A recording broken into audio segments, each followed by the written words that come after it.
Jeff, I wanted to talk to you because you own a florist in a small town. And my experience is the best service I've ever gotten is when I want to give flowers or a gift to someone in a small town or another town, and I reach out and contact the florist directly. But it's easy to, by mistake, click on one of these big houses that then, in my experience, take a big cut and leaving less money to the local florist. So I'm not getting as full of product as I do if I gave them all the revenue. That's correct, Martin. When money comes into your local community, it trickles down to your community in general through contributions to charities and worthwhile causes. The order gatherers, as they're called, do not support local communities, nor do the big box chains. And so it's very important that you select the florist that is in the area that you want to get service from. Let's look at the first page of Google and walk me through what looks local but really isn't and what really is local. All right, with the Google map, you can see that there are two florists that are listed for Randleman. That is correct. Freeman's, which is us, and then the other florist is no longer in business. So that's one thing. If they have a physical address with a physical number, chances are they're physically there. Correct. Now we go down here, though, and let's check this out. And talk to me about the other things we're seeing. Okay, you'll notice that one says Randleman NC Florist. That also lists a shop, but that is in a neighboring city. It is in Ashboro. But then look at the one underneath that. It says Randleman Florist, Randleman NC. It says Ava's Flower Shop. That is an order gatherer. They're located in another state. They have no connections to our local community. The one underneath that, family-owned florist and serving Randleman, North Carolina, that florist is not anywhere in this area as well.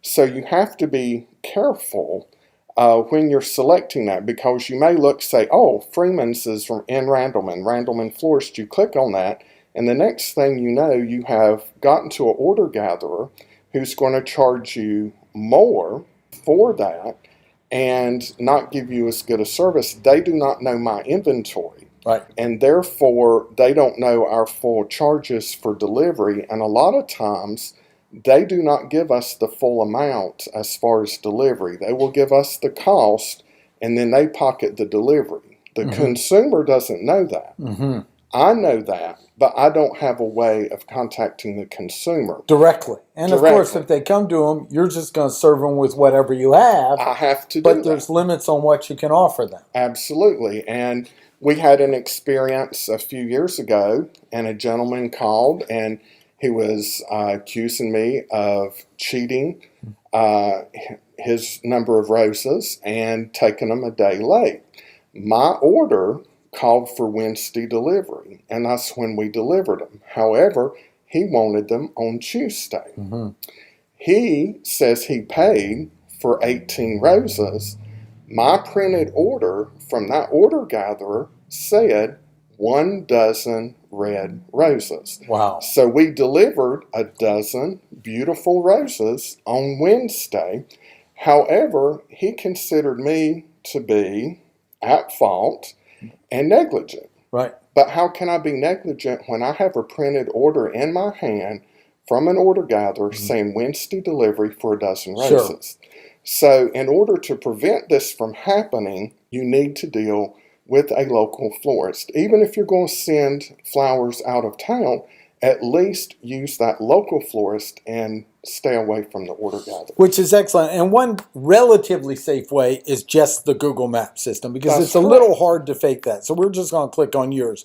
See here, I can at least call these two places. This one that's no longer in business at least was physically here. And then here I can click on you. I get the data, I can review the reviews and look to see, do they sound authentic? I mean, I know your reviews, you can see they aren't all the same. And then also, did this florist respond If there's a negative, that's the personal touch you're not going to get from a massive change. It doesn't feel like a personal place. We have a location here as well. You go down and we have some pictures so we can see, oh, there's an actual building. Now, it's not always going to be current or perfect, but we can see that's actually your building. And then we can see some photos of the place and others. These are indicators that we've got a real local business. So the dollars we're spending to mean well for someone are the maximum dollars are going for them. You want them so satisfied they'll refer more people. Exactly. Thank you for taking this time to just show. I'm amazed at how many people don't fully understand that when they call one of these order places, they're doing it for convenience, nothing wrong with it, but a smaller slice of that money is going to actually go into the product or service they want. And it's not optimized for what's available in inventory. Martin Bossman and Jeff Freeman at Freeman's Florist in Randleman, North Carolina. I do recommend them. I have worked with them on many things. And please leave your comments below and make sure to subscribe to the channel. Have a great day.